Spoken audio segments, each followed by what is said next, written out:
Olá, pessoal. Vamos dar continuidade ao estudo da Constituição Federal, a leitura do texto seco, fazendo os comentários e paramos aqui no artigo 39. Então, vamos iniciar agora o estudo desta parte da Constituição Federal que fala dos servidores públicos. E de início, você já verifica que tem uma repetição aqui do artigo 39. Você precisa saber que o que vale, o que está em vigor, sendo aplicado, é esse primeiro aqui, o primeiro texto que está em cima, que fala do regime jurídico único. Então, no âmbito federal, nós temos a Lei 8.112. Então, está aqui a Lei 8.112, tem esse regime jurídico para servidores civis da União, em âmbito federal, fundações públicas federais. Então, agora, podemos avançar, vamos direto aqui para o parágrafo 1º. A fixação dos padrões de vencimento e dos demais componentes do sistema remuneratório observará. Aí você precisa memorizar esses 3 itens, que são os parâmetros para diferenciação dos valores de vencimento e dos demais componentes do sistema remuneratório. Então, você tem a natureza, grau de responsabilidade, complexidade dos cargos, componentes de cada carreira, requisitos para investidura e peculiaridades dos cargos. Inclusive, aqui com relação a esses requisitos para investidura, no caso do Serviço Público Federal, para a posse, faz-se necessário que, em âmbito federal, a pessoa conte com o mínimo de 18 anos de idade, é o mínimo. E houve aqui um questionamento já em âmbito do STF sobre a possibilidade de haver contrato de aprendizagem no âmbito federal. E aqui tem requisitos para a investidura. Qual é o requisito para a investidura em âmbito federal? Idade mínima de 18 anos. O STF disse que é possível haver, então, essa diferenciação com base na idade, em razão das responsabilidades, grau de responsabilidade, complexidade do serviço público, que seria incompatível com a aprendizagem. Na medida em que o inciso 33 do artigo 7º diz que a partir dos 14 anos pode haver o contrato de aprendizagem. E isso, em tese, estaria em confronto com a Lei 8.112, que pede 18 anos de idade para posse em cargo público, em âmbito federal. E houve, então, esse questionamento com relação aqui, com base no 39.2, o STF disse que não pode aprendizagem em âmbito federal, porque deve-se respeitar os requisitos da investidura, lá da 8.112, que se pede 18 anos de idade mínimas. Parágrafo 2º. A União, Estados e Distrito Federal manterão escolas de governo para a formação e o aperfeiçoamento dos servidores públicos, constituindo-se participação nos cursos um dos requisitos para a promoção na carreira, facultada para isso a celebração de convênios ou contratos entre os entes federados. Já houve questão de concurso perguntando, em prova objetiva, se cabia convênio, contrato para tanto. E apareceu nas alternativas ali, vedada a celebração de convênios. Essa era a resposta errada. Parágrafo 3º. Aplica-se aos servidores ocupantes de cargo público o disposto no artigo 7º e essa lista aqui de incisos, lá do 7º, que trata sobre os direitos dos trabalhadores urbanos e rurais. Aí tem uma vírgula aqui dizendo que a lei pode estabelecer requisitos diferenciados de admissão quanto à natureza do cargo o exigir. É importante a gente parar um pouco aqui para fazer o seguinte comentário. Aqui eu tenho o artigo 7º. É muito chato esse tipo de questão de concurso de prova objetiva, que pergunta quais são os dispositivos do 7º extensíveis aos servidores públicos, com base lá no dispositivo que estamos estudando. E é um pouco chato de memorizar isso. Então eu vou dar uma sugestão aqui, uma dica. Se você achar interessante, você segue. Vamos lá, pessoal. Como que eu fiz para memorizar aqui, dando uma lógica, a esses direitos do 7º que são extensíveis aos servidores públicos? Primeiro, lá está indicando o inciso 4 e o inciso 7º. Então, a primeira coisa que eu penso é sobre o salário mínimo. Então, isso é uma coisa que é natural, que seja extensível realmente. Então, aqui eu tenho a questão do salário mínimo, aqui eu tenho também a questão da garantia do salário nunca inferior ao mínimo. Então, eu já memorizo estas regras sobre salário mínimo, porque é uma coisa natural que se possa pensar acerca de pessoas que trabalhem. Então, aqui no 4, é aquela questão do salário mínimo que deve ser idôneo para atender diversas situações. Aí você faz a sua leitura e busca memorizar. E o 7º fala daquela garantia de salário mínimo é nunca inferior ao mínimo, para os que recebem remuneração variável. Aí você aproveita, faz uma anotação aqui de uma jurisprudência do STF, que é importante e é recente, está caindo em concurso, que é sobre a possibilidade, no caso é a impossibilidade, porque é assim que decidiu o STF, do servidor público que trabalha em jornada em tempo parcial, de isso ser uma exceção para que ele receba um valor inferior ao mínimo. Decidiu o STF que não pode, mesmo que o servidor público labore em jornada em tempo parcial, deve ser garantido o salário mínimo. Então, voltando aqui para a memorização, já que você fez a anotação dessa jurisprudência, que é muito importante, então eu uso essa tática, esse raciocínio. Primeiro, eu guardo a questão do salário mínimo, que é algo natural. Depois, pessoal, também é natural que se receba 13º salário. Você provavelmente deve conhecer ou deve saber que servidores públicos recebem 13º salário. Então, é uma coisa natural.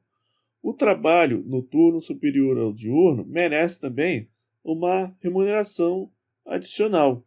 Então, seria razoável que o servidor público também faça jus a esse direito, como de fato faz. Esse também é um inciso que está lá e que estamos buscando memorizar. Aqui no 10, pessoal, você verifica que é uma incompatibilidade, não é natural que haja esse tipo de situação em âmbito do serviço público. Isso acontece mais em âmbito seletista, entre empresa privada e o seu empregado. Então, esse 10 não se aplica. O 11 também não é natural que se aplique ao servidor público.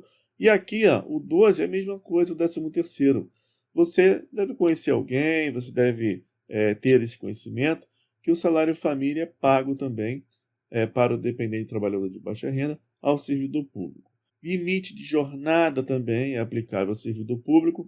Então você verifica que eu estou buscando aqui nesse rol do artigo 7º, que tem muitos incisos, aqueles direitos que são os indicados lá nos incisos que estamos estudando. Tudo que eu estou indicando lá é que consta aqui. Eu só estou buscando fazer com você uma análise para que você memorize mais facilmente. Então, essa limitação de horário também é extensível ao servidor público. A única coisa que você precisa anotar aí, fazer a diferenciação, é que na Lei 8.112 há um limite semanal de 40 horas de jornada. Então, essa é a única diferenciação, porque aqui fala em 44. É importante você, quando for estudar a parte de servidores públicos da Constituição Federal, fazer um paralelo, estudar conjuntamente a Lei 8.112.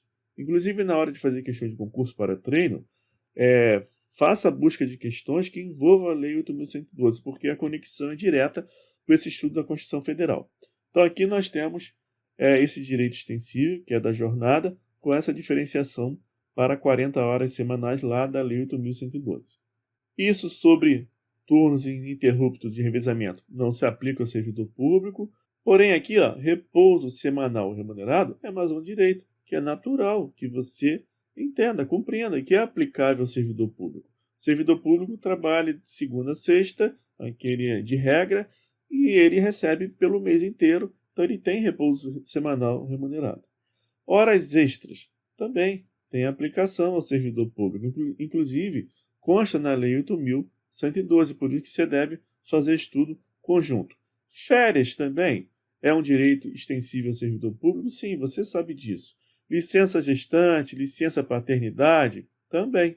E aqui, com relação à licença gestante ou à paternidade, é importante que você anote aí também jurisprudência nos seus comentários. Uma que, inclusive, caiu na recente prova que houve para o TRF2, na prova de técnico, e que pegou muita gente desprevenida, que é essa extensão aqui, ó, à licença gestante, aquela servidora pública nomeada para cargo e comissão. Então, caiu essa jurisprudência do STF. Então, você anota aí que é extensível à licença gestante, inclusive a estabilidade provisória da gestante, mesmo a funcionária, aquela servidora de cargo e comissão, ou em contrato por prazo determinado também no serviço público. Então, caiu isso na prova de TEG recentemente, é uma jurisprudência relativamente recente, você anota aí. Outra jurisprudência que você precisa anotar é que, no caso de união homoafetiva, se uma recebe a licença gestante, a outra, sendo funcionária pública, não pode receber, porque uma já recebe. Porém, cabe a essa outra a aplicação do 19. Ela vai receber licença paternidade. Então é assim que se resolve esse tipo de questão de maneira razoável. E é isso que decidiu o STF também. Você anota aí. Proteção do mercado do trabalho da mulher. Esse é um inciso também extensível à servidora pública que eu indico a vocês uma maior atenção, para que você lembre desse, se esforce um pouco para memorizar esse, porque os demais que nós vimos, você, na lógica, você consegue matar mais facilmente. Esse aqui, da proteção do mercado do trabalho da mulher, pode surgir uma dúvida, por conta da questão da impessoalidade do serviço público, mas sim, é um direito que consta lá assim no rol que estamos estudando aqui do parágrafo 3º e você deve memorizá-lo. Agora, pessoal, aviso prévio não faz sentido para o servidor público, não se aplica, ou seja, na lógica você afasta esse direito. Redução dos riscos inerentes ao trabalho. Sim, inclusive na Lei 8.112 tem a previsão de pagamento de adicional de insalubridade para o servidor público. E há uma ligação entre o pagamento de adicional de insalubridade, uma preocupação com a saúde do trabalhador, com essa necessidade de se reduzir os riscos inerentes ao trabalho. Então, esse direito aqui é aplicável. Agora, você precisa prestar atenção aqui, pessoal, porque esses direitos aqui, ó, até o 29, eles não são extensíveis, não consta lá no parágrafo 3º do 39 esses incisos. Do 22 vai pular direto para o 30. Então você tem que tomar cuidado. Por quê? Apesar da Lei 8.112 fazer a previsão do adicional de remuneração para atividades penosas, insalubres ou perigosas, não consta lá no parágrafo 3º do 39. Então, se a questão de concurso perguntar nos termos da Constituição Federal, você não pode indicar o 23. Também não pode indicar o 24, muito embora saibamos que o servidor público se aposenta. O 25 também você não vai indicar, porque não consta. E esse reconhecimento das convenções e acordos coletivos de trabalho também não se aplica. E existe questão de concurso perguntando se pode haver aumento de remuneração do servidor por meio de acordo coletivo de trabalho. Isso aqui já foi relevante na época, porque na Lei 8.112 constava um direito do servidor público ao reconhecimento de convenção coletiva de trabalho. Então, as questões de concurso exploravam isso. Mas esse dispositivo foi revogado, houve na época a manifestação da STF, então acho difícil cair em questão de concurso, porque hoje em dia seria mais fácil de responder, que já está batido que para haver aumento de remuneração do servidor precisa de lei. Então, é apenas um comentário e não se aplica isso aqui ao servidor público, inclusive foi revogado da Lei 8.112. O 27 também não, o 28 também não consta lá, o 29 também não.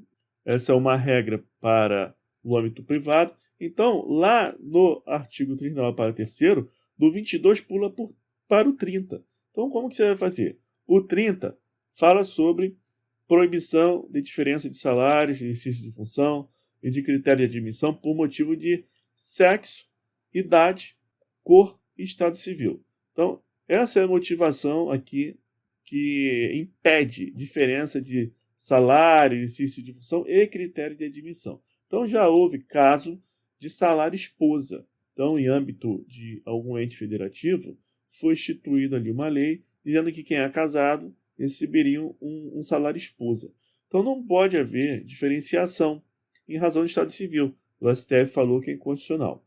Com relação a critério de admissão por idade, tem também jurisprudência, tem súmula falando que somente pode haver essa diferenciação, esse critério de admissão por motivo de idade, se for justificada pelas atribuições do cargo. Então já houve situação de edital para a Polícia Civil, por exemplo, colocar idade para a função de escrivão. O STF disse que, apesar da importância da função, das atribuições do cargo, essa atividade em si não enseja assim, razoabilidade para critério de idade. Então, o que o STF colocou em geral, inclusive, é o que consta na súmula, que os casos têm que ser analisados caso a caso. Então, a súmula diz que depende das atribuições do cargo. É possível, mas é avaliada a razoabilidade diante das atribuições do cargo. Então, em regra, você verifica ali para a polícia ostensiva, precisa ali ter uma idade, cada estado coloca uma idade, Forças Armadas também, ali tem situação de idade para determinadas funções a serem exercidas, e isso é caso a caso. O que cai mais em concurso é a súmula em si mesma. Então eu vou colocar aqui para facilitar para você, súmula 683. O limite de idade para inscrição em concurso público só se legitima em face do 7º, 30, inciso 30 da Constituição, quando possa ser justificado pela natureza das atribuições do cargo a ser preenchido. Aí houve esse caso aqui, que é o tema 646, e o STF se limitou a repetir a súmula, colocar a tese aqui. E um caso específico foi do escrivão de polícia, que o STF disse que não, o escrivão não precisaria ter essa limitação de idade. Então, com relação a essa ideia, sugestão para memorização desses incisos aqui, que constam no 39 parágrafo 3º, segue essa lógica. Vai fazendo a sua leitura e vai observando que existe uma lógica ali para haver a extensão desses direitos, desses incisos, e que alguns você tem que dar mais atenção, como eu falei, porque não é tão natural em se pensar que por que não consta aqui, né? Que é o caso lá do adicional de salubridade, aquelas coisas todas. Então, seguindo em frente, parágrafo 4º. O membro do poder, detentor de mandato eletivo, ministro de Estado e secretários estaduais e municipais serão remunerados exclusivamente por subsídio fixado em parcela única, vedado o acréscimo de qualquer gratificação, adicional, abono, prêmio, verba de representação ou outra espécie remuneratória, obedecido em qualquer caso o disposto no 37, 10 e 11.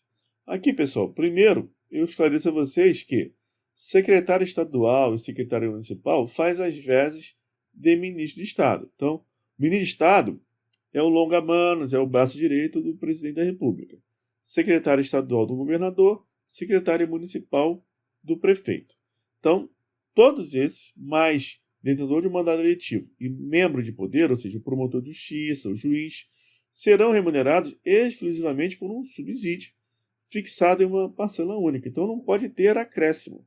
Então, já houve legislação instituindo um abono de 20% para o desembargador que fosse aposentar, para o juiz que fosse aposentar, uma verba a mais para o promotor de justiça.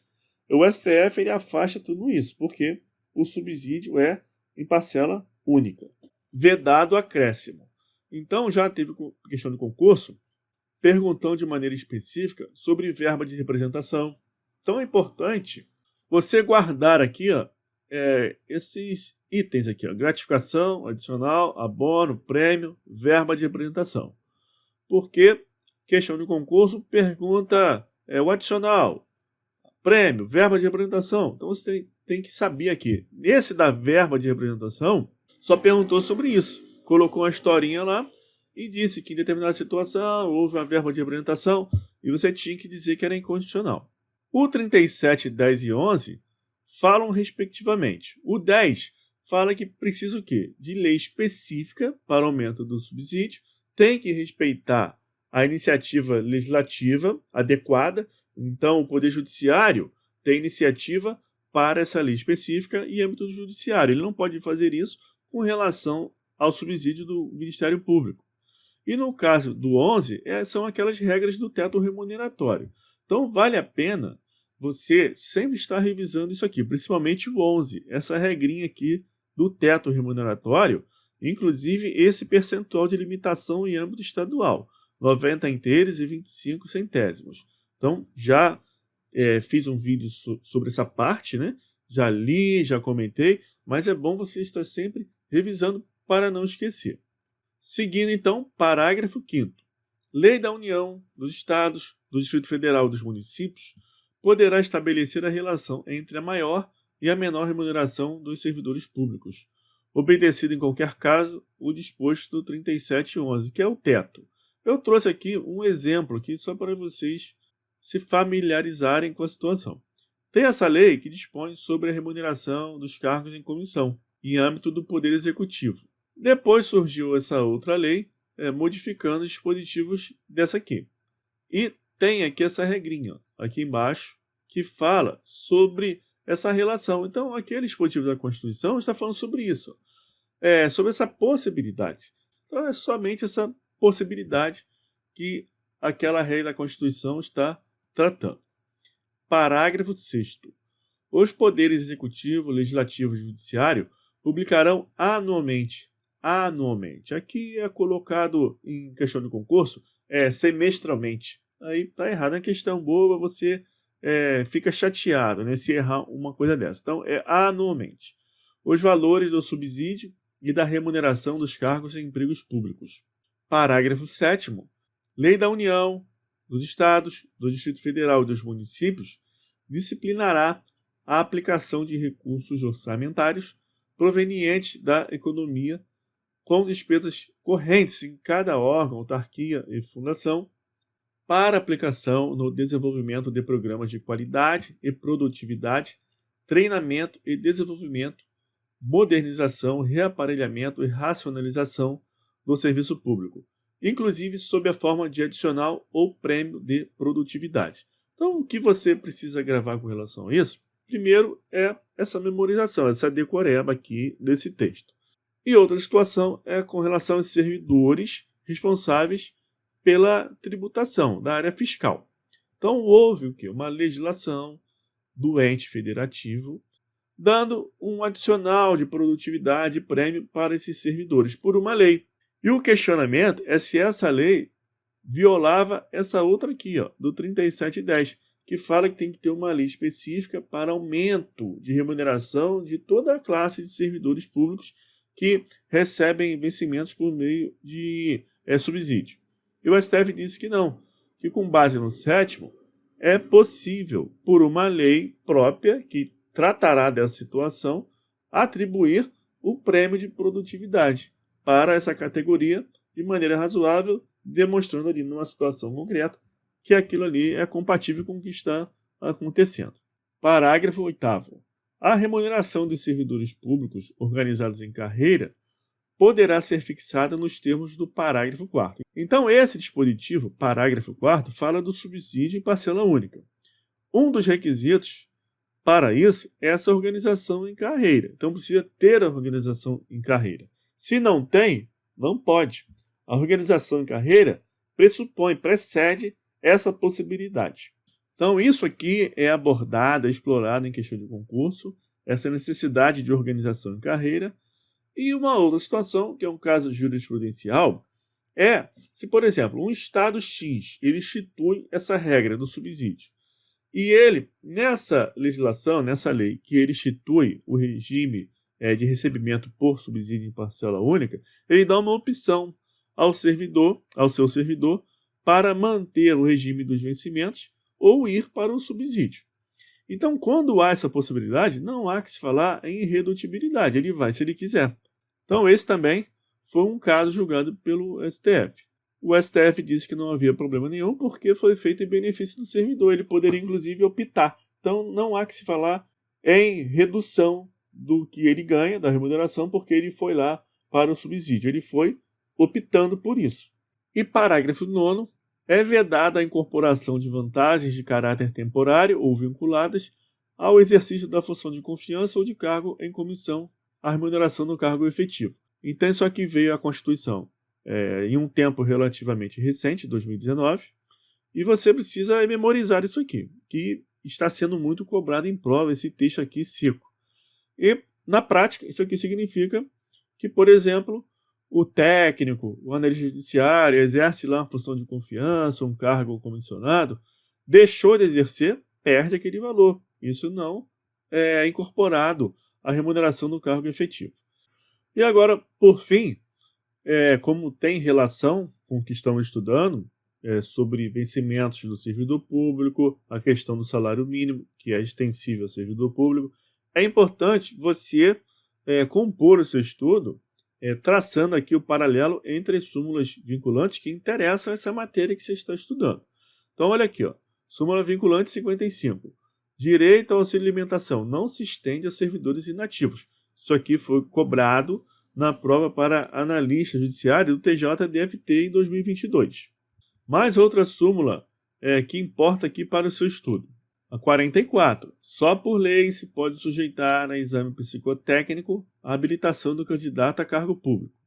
A 43, que diz que é inconstitucional toda modalidade de provimento que propicia ao servidor investir-se sem prévia aprovação em concurso público, destinado ao seu provimento em cargo que não integre a carreira na qual anteriormente investido. Inclusive, é vedado, por exemplo, o candidato fez o concurso para o cargo que é de nível médio. Aí surgiu um aproveitamento para um outro órgão. Só que esse aproveitamento é para um cargo de nível superior. Ele não pode ser aproveitado, porque ele fez o concurso para nível médio. Um caso desse também já chegou no STF. Então, aproveitamento precisa ser de acordo com o nível de escolaridade para o qual foi feito o concurso. A súmula vinculante 42, que trata de vencimentos, cai muito concurso isso aqui, esse texto. É inconstitucional a vinculação do reajuste de vencimentos de servidores estaduais ou municipais a índices federais de correção monetária. Já teve questão trocando, colocando que é inconstitucional a vinculação do reajuste de vencimentos de servidores federais ou municipais a índices estaduais. Não, é o que está aqui, você tem que memorizar. Essa 37 também tem a ver com o que estamos estudando, cai muito em prova. Não cabe ao Poder Judiciário, que não tem função legislativa, aumentar vencimentos de servidores públicos sob o fundamento de isonomia. Uma dica que eu dou aqui, pessoal, vocês, vai no site da STF, ó, que é separado por ramo do direito. Então, eu estou estudando servidores públicos, aí eu vim aqui ó, no meu estudo, para complementar meu estudo, e cliquei em administrativo. Aí aparece essas súmulas e eu vou fazendo a ligação com o que eu estou estudando. Então, uma dica também de método de estudo. Outra súmula que eu destaco aqui para vocês é essa 16.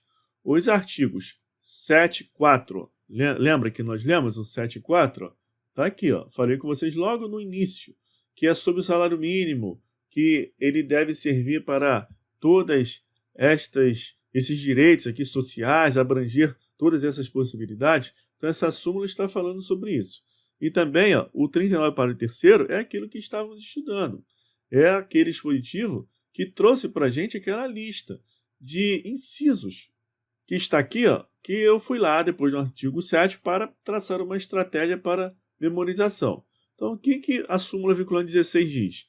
Que esse salário mínimo que é referido lá no 7.4 e no parágrafo terceiro em remissão, se refere ao total da remuneração percebida pelo servidor público. Então, existe cargo público que, e isso acontece com a maioria dos cargos, que a remuneração ela é composta por um salário base e uma gratificação.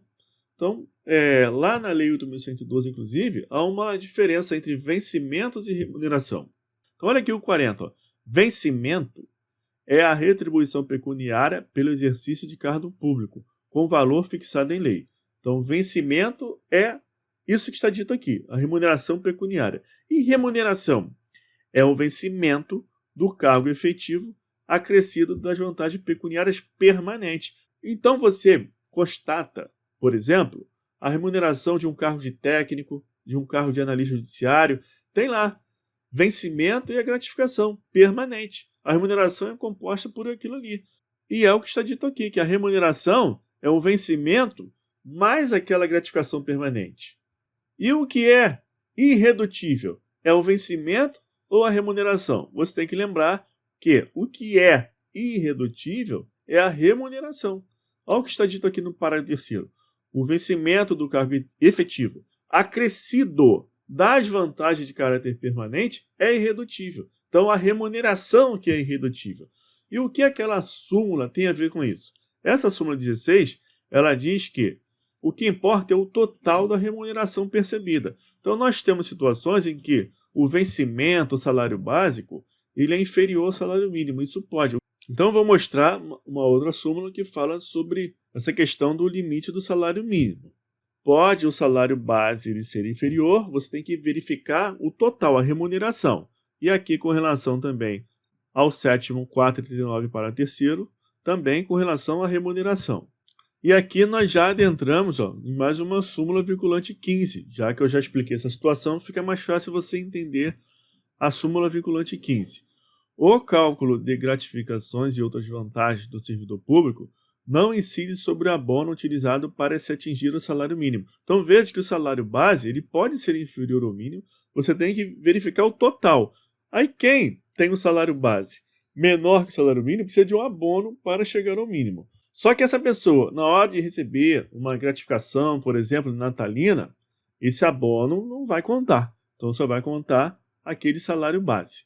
A súmula 13 e a 5 tem mais relação com outras matérias, não com essa que estamos estudando agora, mas já fica aí para você dar uma lida. Essa aqui, a 5, quando eu estudo, por exemplo, a Lei 9784, eu faço aqui a minha revisão da súmula vinculante 5. Mas a súmula vinculante 4 tem relação com o que estamos estudando. Salvo nos casos previstos na Constituição, o salário mínimo não pode ser usado como indexador de base de cálculo de vantagem de servidor público ou de empregado, nem ser substituído por decisão judicial. Então é isso. Esse foi o nosso estudo sobre o artigo aqui 39, sobre servidores públicos, e na sequência vamos continuar aqui no 40. Até o próximo vídeo, um abraço.